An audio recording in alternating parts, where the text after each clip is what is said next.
Welcome to the Museum of Aquarium and Pet History.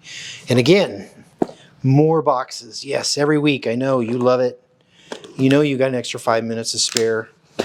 You're probably in between your breaks, or you're on your break, or maybe you're not even on your break. Maybe you're supposed to be working and you're watching this. So I won't tell anyone. All right, so here we go. What the hey? This isn't bubble wrap. I don't know. Well, they did put it in a box, so I got to give them credit for that. This is it's a bird feeder, but it's lusterware.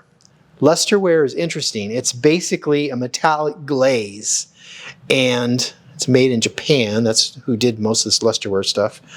It gives off an iridescent effect, and basically they put a final glaze over the metallic paint that they put on it. So it gives us this lustering effect on it. They're really pretty cool. So that's a lusterware bird feeder.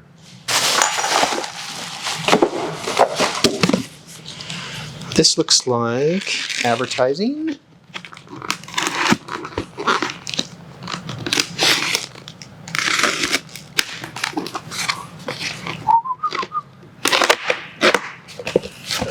All right. Got to perform delicate surgery here. Don't want to kill the patient.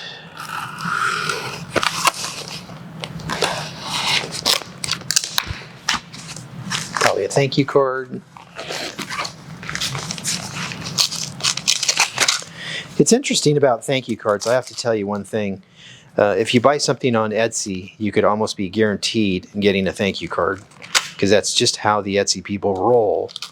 But if you buy on eBay, there's probably a 20% chance you'll get a thank you card, because that's just how the eBay people roll. They roll a little differently. Not saying one's better than the other. I'm just saying it's different. So this is Gro Pup Dog Food. This was a sign that they hung from the ceiling of their classic train. And again, this is Kellogg's, when Kellogg's entered the dog food market, and that's their dog Kelly. They didn't stay in very long, and this is dated 1967. So they were in the late 60s. They were briefly in the dog food market. That's Kellogg's. All right.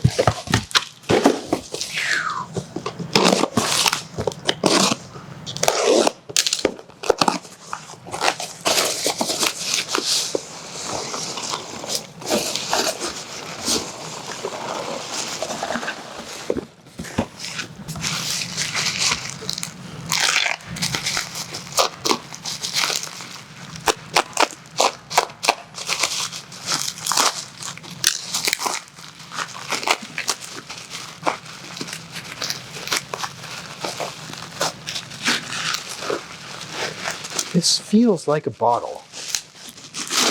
Oh, yes. This is Ruhe is how you pronounce his name.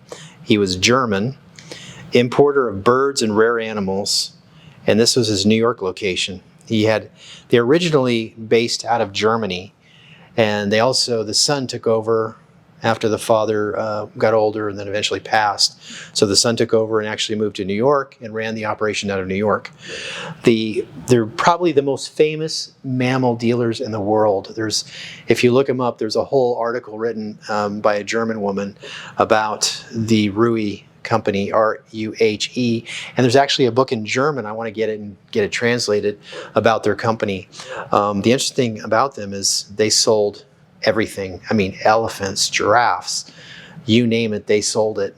And they actually bought, I think it was one of the zoos, the Hamburg Zoo in Germany. They bought it after the war, and they ran it for like 20 years. So most of the elephants in the zoos today that haven't been bred by zoos, the original founder stock came from them. They were the biggest elephant dealers in the world. So pretty interesting stuff about them. And we've gone to 5 minutes. Exactly. Yes, this is a good place to stop, because this guy was incredibly famous, huge animal importer and stuff. And I want to do more. I want to do an article on him, so you'll watch for that later. But Louis Ruhe is how they pronounce his name, and that's it. That's all I have for today because I am dumbfounded. That's way cool. All right, take care. See you next week.